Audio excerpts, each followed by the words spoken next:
தமிழ்நாட்டினுடைய இலக்கிய உலகம் இப்போ ஒரு சர்ச்சையில் சிக்கிக்கிட்டு இருக்கு. கவிஞர் வைரமுத்து அவருக்கு அறிவிக்கப்பட்டிருக்கிற ஞானபீட விருது, அது பற்றிய கேள்வி, வைரமுத்து மீதான விமர்சனங்கள், அது ஒரு பக்கம் ஓடிட்டு இருக்குது. மற்றொரு பக்கம் தமிழ்ச்செல்வன் அவர்களுக்கு அறிவிக்கப்பட்டிருக்கிற சாகித்ய அகாடமி விருது, அதுவும் 3 மாதத்துக்கு முன்னாடியே அறிவிச்சுட்டு பின்னால் அதை நிறுத்தி வச்சு மீண்டும் அறிவிச்சிருக்கிறாங்க. அப்போ அந்த 3 மாத தாமதம், அதுக்கு தமிழ்ச்செல்வன் ஆற்றிய எதிர்வினை, இதெல்லாம் சேர்ந்து இலக்கிய உலகம் பரபரப்பாக இருக்கு. இது இப்போ மட்டும் இல்லைங்க, எப்போ இந்த மாதிரியான கலை இலக்கிய விருதுகள் வழங்கப்பட்டாலும் அப்பெல்லாம் இந்த மாதிரியான சர்ச்சைகள் நடந்துக்கிட்டே இருக்கு.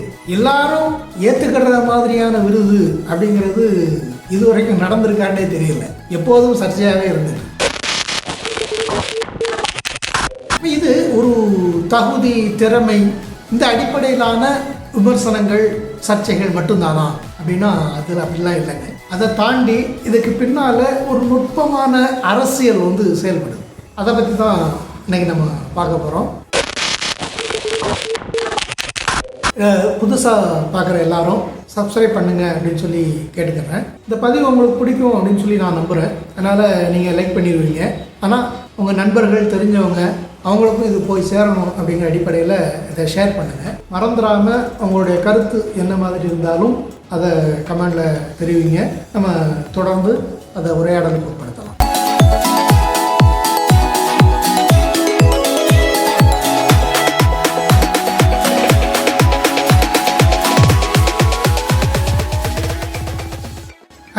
எப்படி இருக்கீங்க? நல்லா இருப்பீங்கன்னு நினைக்கிறேன். ஞானபீட விருது, சாகித்ய அகாடமி விருது, இதையெல்லாம் வழங்குறது யாரு அப்படின்னா அரசோட தொடர்புகள் இல்லாத தன்னாட்சி நிறுவனங்கள் அப்படின்னு தான் சொல்கிறாங்க. ஆனால் அதுக்கான நிதி ஆதாரம் யார்கிட்ட இருக்குது அப்படின்னா அரசினுடைய கையில் தான் இருக்குது. இப்போ இந்த விருதுக்கான நிதி ஆதாரம் அரசுகிட்ட தான் இருக்குது அப்படின்னா அரசினுடைய அழுத்தம் இந்த விருதுகளில் இருக்குமா இருக்காதா நீங்கள் தான் சொல்லணும்.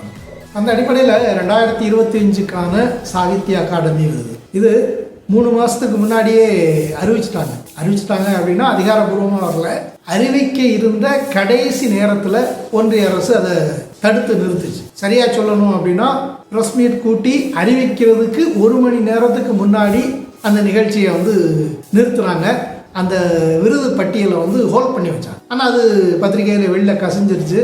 அதில் தமிழ்நாட்டில் சிறுகதைகளின் தடங்கள் அப்படிங்கிற விமர்சன ஆய்வு நூலுக்காக தமிழ்ச்செல்வன் அவர்களுக்கு அந்த விருது அறிவிக்கப்பட்டிருந்ததா அந்த செய்திலாம் வந்தது. ஆனால் இதுவரைக்கும் இல்லாமல் ஏன் அதை நிறுத்தி வச்சாங்க அப்படிங்கிற கேள்வி பெரிய அளவில் வந்து, அதுக்கு பலரும் பல மாதிரியான காரணம் சொன்னாங்க. அதையெல்லாம் நம்ம ஒதுக்கிடுவோம். ஆனால் அதுக்கான நிதி ஆதாரம் நாங்கள் தான் அப்படிங்கிற அடிப்படையில் உங்களுக்கான அங்கீகாரம் அப்படிங்கிறத நாங்கள் தான் முடிவு பண்ணுவோம். இதுதான் அந்த விமர்சனங்களுடைய சாராம்சம் அப்படின்னு சொல்லி பொதுவாக சொல்லலாம். இதே மாதிரி தான் ஞானபீட விருது கிட்டத்தட்ட 24 வருஷம் கழித்து வைரமுத்துக்கு அந்த விருது வழங்கப்படுறதா அறிவிக்கப்பட்டது. வைரமுத்து சிறந்த இலக்கியவாதியா அப்படிங்கிறது ஒரு பெரிய கேள்வி. அவர் நிறைய நூல்கள் எழுதியிருக்கிறாரு, கவிதைகள் எழுதி வெளியிட்டிருக்கிறாரு, வெற்றிகரமான திரைப்பட பாடலாசிரியராக இருந்திருக்கிறாரு. ஆனால் இலக்கியத்துக்கு வழங்கப்படுற மிக உயர்ந்த விருதான ஞானபீட விருதுக்கு அவர் தகுதியானவரா அப்படிங்கிறது ஒரு கேள்வி. இதுக்கு மறுபக்கம் அவருடைய ஒழுக்கம் பற்றிய ஒரு விஷயம். இப்போ அதை பற்றியும் பலவாறான கேள்விகள், அது நீண்ட நாளாக இருக்கிற குற்றச்சாட்டு. அப்போ இப்படியான ஒருவருக்கு இலக்கியத்தினுடைய உயரிய விருது வழங்கலாமா அப்படிங்கிறது கேள்வியாக உலவிட்டு. அடுத்து வைரமுத்து குறித்து இன்னொரு விஷயமும் இருக்குது. என்ன அப்படின்னா, சரியாக காய் நகர்த்துறதுல நிபுணர் அப்படிங்கிறது தான் அந்த இன்னொரு விஷயம். அவர் வாங்கின பல விருதுகள், கௌரவங்கள், இது எல்லாத்துக்கும் பின்னாடியும் இந்த அவருடைய காய் நகர்த்தும் திறமை, அதுக்கும் ஒரு குறிப்பிட்ட அளவு பங்கு இருக்குது அப்படிங்கிறத மறுக்க முடியாது. அது மட்டும்தான் அப்படின்னு நம்ம சொல்ல வரல, ஆனால் அதுவும் ஒரு குறிப்பிடத்தக்க பங்காற்றி இருக்குது அப்படிங்கிறத மறுக்க முடியாது. இப்போ இந்த இடத்துல தான் நம்ம கலைஞர்களுடைய உளவியல் குறித்து ஒரு பார்க்க வேண்டும். இந்த மாதிரியான விருதுகள் அப்படிங்கிறது ஒரு சமூகத்தினுடைய அங்கீகாரம் அப்படின்னு பார்க்கப்படுது. ஒரு விருது கிடைச்சது அப்படின்னா அது அவருக்கான கௌரவமாக, அவருக்கான அங்கீகாரமாக இதுவரை அவர் படைத்த இலக்கியம், எழுத்து, மற்ற துறைகள், அதுக்காக இந்த சமூகம் கொடுக்கிற ஒரு அங்கீகரிப்பு, ஒரு கௌரவம், ஒரு மரியாதை, அப்படித்தான் விருதுகள் பார்க்கப்படுது. இந்த உளவியல் காரணமாகத்தான் ஒரு ஆளுக்கு விருது வழங்கப்பட்டதுன்னா அவருக்கு எதிராக நிற்கிறவங்க இவருக்கெல்லாம் விருது வழங்கலாமா அப்படிங்கிற கேள்வி எழுப்புறது தொடர்ச்சியாக நடந்துக்கிட்டே இருக்கு. இந்த மாதிரியான ஒரு அங்கீகாரம் கிடைக்கிது அப்படின்னா அதை வழங்குறது அரசு அப்படின்னா அதனுடைய நிதி ஆதாரமாக இருக்கிறதன் மூலம் யாருக்கு விருது கொடுக்கணும், கொடுக்கக்கூடாது அப்படிங்கிறத ஒரு அரசு கட்டுப்படுத்த முடியும் அப்படின்னா அப்போ அந்த விருது வாங்கணும் அப்படின்னு நினைக்கிற கலைஞர்களுடைய உளவியல் எப்படி இருக்கும்? அரசினுடைய விருப்பத்துக்கு, அரசினுடைய செயல்பாடுகளுக்கு, கண்ணோட்டங்களுக்கு எதிராக எதையும் நம்ம எழுதிடக்கூடாது அப்படிங்கிற ஒரு தீர்மானத்துக்கு இயல்பாகவே அவங்க வந்துடுவாங்க. அப்படி வந்துட்டாங்க அப்படின்னா, அதை நோக்கி ஓட தொடங்கிட்டாங்க அப்படின்னா அவங்க படைக்கிறதெல்லாம் கலையாக இருக்குமா? இது ஒரு மிகப்பெரிய கேள்வி. பொதுவாக கலை அப்படின்னு வந்துட்டாலே கலைக்கானது அப்படின்னு சொல்லி ஒரு சாரார் இருப்பாங்க. அதுக்கப்புறம் கலை அப்படிங்கிறது எந்த சிமிழுக்குள்ளும் சிக்காது, எந்த வட்டத்துக்குள்ளும் சிக்காது, எந்த வண்ணமும் அதுக்கு அடிக்க முடியாது. கலை அப்படிங்கிறது இயல்பானது, காட்டாறு மாதிரி இயல்பான ஒரு விஷயமா இருக்கிறது. அதுக்கு நம்ம பாதையை நிர்ணயிக்க கூடாது, பாதையை நிர்ணயிக்க முடியாது அப்படின்னு சொல்றது இன்னொருத்தர். இப்போ கலை அப்படிங்கிறது யாருக்கானதுன்னா மக்களுக்கானது. கலை, இலக்கியம் யாவும் மக்களுக்கானது. இப்போ இதில் இந்த மாதிரியான விருதுக்கு பின்னாடி ஓடுகிற கலைஞர்கள் அப்படிங்கிறவங்க எந்த இடத்துல வருவாங்க? கலை அப்படிங்கிறது மக்களுக்கானது அப்படிங்கிற இடத்த விட்டு வேற எங்கேயாவது அவங்க இருப்பாங்களே தவிர மக்களுக்கானது அப்படிங்கிற இடத்துல அவங்க இருக்க மாட்டாங்க. இது வைரமுத்து தொடங்கி பலருக்கும் இது பொருந்தும். ஆனால் இந்த இடத்துல தமிழ்ச்செல்வன் கொஞ்சம் மாறுபடுறார். முதல்ல அறிவிப்பு வழங்கப்படுறதா ஒரு பட்டியல் வெளில அது தடுத்து நிறுத்தப்பட்டிருக்குது அப்படிங்கிற செய்தி வருது. அப்போது இந்த விருதுகளை அரசே எடுத்து வழங்கலாம் அப்படிங்கிற ஒரு பேச்சு வருது. அப்போ அவர் வெளிப்படையாக அறிவிக்கிறாரு, இந்த விருதை அரசு கொடுத்தா அதை நான் வாங்க மாட்டேன், மாறா வழக்கம் போல் அகாடமி கொடுத்தது அப்படின்னா அதை நான் வாங்கிக்கிறதுல மாற்றுக்கருத்து ஒன்றும் இல்லை. ஆனால் அரசு கொடுத்தது அப்படின்னா அதை நான் வாங்க மாட்டேன், அதை அங்கீகரிக்க மாட்டேன், அதை ஏற்க மாட்டேன் அப்படிங்கிறத வெளிப்படையாக அறிவித்தேன். அப்போ இதைத்தான் நம்ம கவனமாக பார்க்க வேண்டும். படைப்பு அப்படிங்கிறது மக்களை நோக்கி இருக்கணும்.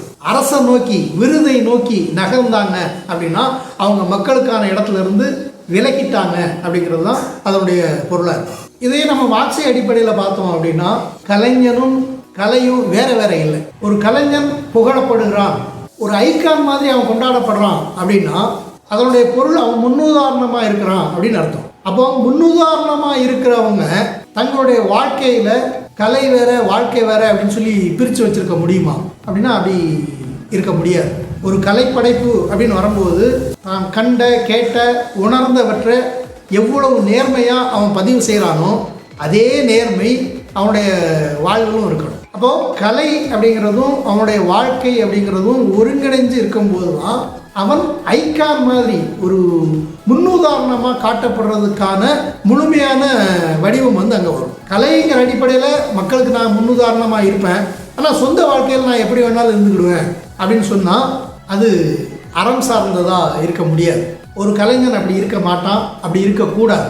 இப்படி ரெண்டாக அவன் பிரித்து வச்சுட்டான்னாலே அவன் படைக்கிற எந்த கலையும் அது எவ்வளவு உயரியதாக இருந்தாலும் சரி அது ஒருபோதும் மக்களுக்கானதாக இருக்கிறதுக்கு ஒரு வாய்ப்பும் கிடையாது. சரி, அரசினுடைய பார்வை இதில் என்ன அப்படின்னா அரசு ரெண்டு விதமாக இதை பார்க்கணும். ஒன்று, தனக்கு சாதகமான தன்னுடைய கருத்துக்களை பரப்புகிற, தன்னுடைய கண்ணோட்டத்தை விட்டு விலகாமல் இருக்கிற என்னென்ன கலைஞர்கள்லாம் இருக்கிறாங்களோ அவங்களையெல்லாம் அங்கீகரிக்கணும் அப்படிங்கிறது அரசனுடைய எண்ணமாக இருக்கும். இது ஒரு பக்கம். மறுபக்கம் நடக்கிற ஏராளமான முரண்பாடுகளில், பிரச்சனைகளில், சிக்கல்களில் இருந்து மக்களை ஒரு மாற்று இடத்துக்கு கொண்டு வந்து பொருள் இல்லாத சிக்கல்களை ஏற்படுத்துகிற, பொருள் இல்லாத முரண்பாடுகளை ஏற்படுத்துகிற, மக்கள் தங்களுடைய வாழ்வோடு தொடர்பில்லாத சர்ச்சைகளை ஊக்குவிக்கிற கலைஞர்களுக்கும் அரசு விருது வழங்கும்.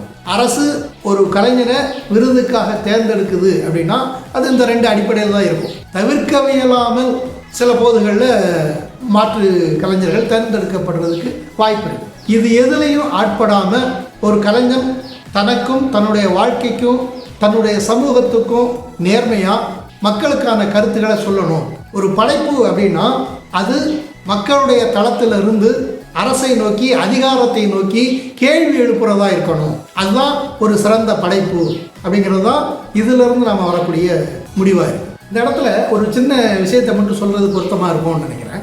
விருது அப்படின்னாலே ஹாலிவுட்டில் வழங்கப்படுற ஆஸ்கார் அப்படிங்கிறது தான் எல்லாரும் மனசில் வச்சுக்குவாங்க. உலக அளவில் மிகப்பெரிய விருதாக கருதப்படுறது, நோபல் பரிசுக்கு இணையான ஒரு விருதாக ஆஸ்கார் அவார்டு அப்படிங்கிறது இருக்குது. ஆனால் அந்த ஆஸ்கார் அவார்டு தோற்றுவிக்கப்பட்டதனுடைய பின்னணி காரணம்லாம் என்ன அப்படின்னு சொல்லி பார்த்தோம் அப்படின்னா அது கொஞ்சம் வியப்பானது. ஹாலிவுட்டில் கலைஞர்களுக்கு போதுமான சம்பளம் கொடுக்கல, வசதிகள் கொடுக்கல அப்படிங்கிற போது அவங்க ஒரு போராட்டத்துக்கு தயாராக இருந்தாங்க.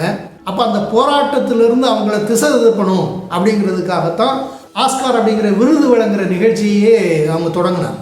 அந்த விருதை முதல்ல உருவாக்கி வழங்க தொடங்கின லூயிஸ் பி மேயர் அப்படிங்கிறவர், அவர் இந்த விருதை பற்றி என்ன சொல்லியிருக்கிறாரு தெரியுமா? கலைஞர்களுக்கு அவங்க காலத்தில் ஒரு விருதை மாட்டி விட்டுட்டோம் அப்படின்னா அவங்க உரிமைக்காக போராடுறதை விட்டுட்டு அந்த பதக்கத்துக்காக ஒருத்தர் அடிச்சுக்கிடுவாங்க, அதுதான் நமக்கு வேணும் அப்படின்னு சொல்லி ஒரு இடத்துல அவர் சொல்லியிருக்கிறார். இந்த அவருடைய சொல்ல எல்லா விருதுகளுக்கும் நம்ம பொருத்தி அரசனுடைய நிலையை புரிஞ்சுக்கலாம். அப்போது படைப்பு அப்படின்னா ரெண்டு விதமாக பிரியுது. ஒன்று விருதுக்கானது, இன்னொன்று மக்களுக்கானது.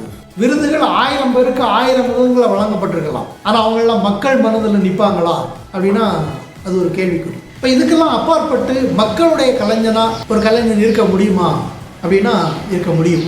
அப்படி ஒரு கலைஞனுக்கு ஆக சிறந்த எடுத்துக்காட்டு அப்படின்னா மாக்சிம் கார்கி, ரஷ்யாவுடைய மிகச்சிறந்த படைப்பாளர். அவர் எழுதின தாய் அப்படிங்கிற நாவல் உலகம் முழுவதும் வாசிப்பு பழக்கம் இருக்கிற எல்லாருக்கும் அறிமுகமான ஒரு நாவல். இவர் ஜார் மன்னர்களுக்கு அவங்களுடைய கண்ணோட்டத்துக்கு ஆட்பட்டு எழுதினாரா அப்படின்னா அப்படி இல்லை.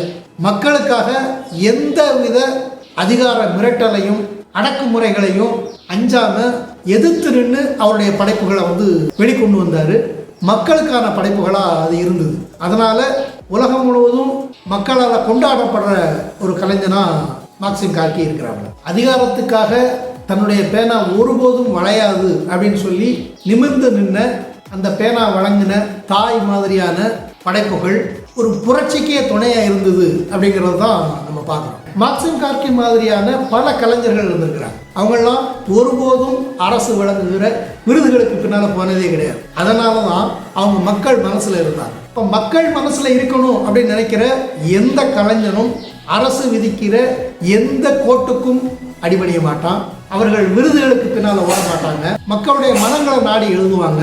மக்களுடைய மனமே நம்மளுக்கான விருது மேடை அப்படின்னு நினைப்பாங்க. அந்த மாதிரியான படைப்புகளையும் படைப்பாளர்களையும் நம்ம வரவேற்கணும், கொண்டாடணும். இந்த மனோநிலை உங்களுக்கும் எனக்கும் வந்துருச்சு அப்படின்னா கலைஞர்களுக்கு அணிவிக்கப்படுற அந்த பதக்கம் ஒருபோதும் அவங்களுக்கான தூக்கு கயிறாக இருக்காது. ஏன்னா இலக்கியம் அப்படிங்கிறது காலத்தின் கண்ணாடி அப்படின்னு சொல்லுவாங்க. அந்த கண்ணாடி அப்பழுக்கற்று மக்களுடைய வாழ்க்கையை பிரதிபலிக்கணும் அப்படின்னா அரசு வழங்குகிற விருதுக்கு பின்னாடி ஓடுகிற கலைஞர்களுடைய படைப்பாக அது இருக்கக்கூடாது. படைப்புகளையும் கலைகளையும் இந்த கண்ணோட்டத்தில் நம்ம பார்க்க தொடங்கணும் அப்படின்னா அந்த மாற்றம் வரும் அப்படிங்கிறது தான் சொல்வழியோட புரிதல். நண்பர்களே, என்னுடைய கருத்தில் இந்த உங்களுக்கு உடன்பாடு இருக்கும் அப்படின்னு நினைக்கிறேன். மாற்று கருத்துகள், புதிய விஷயங்கள் இருந்தது அப்படின்னா மறந்துடாமல் கமெண்டில் பதிவு பண்ணுங்கள். நம்ம தொடர்ந்து உரையாடலாம். மீண்டும் அடுத்த ஒரு பதிவை சந்திக்கலாம். மிக்க நன்றி.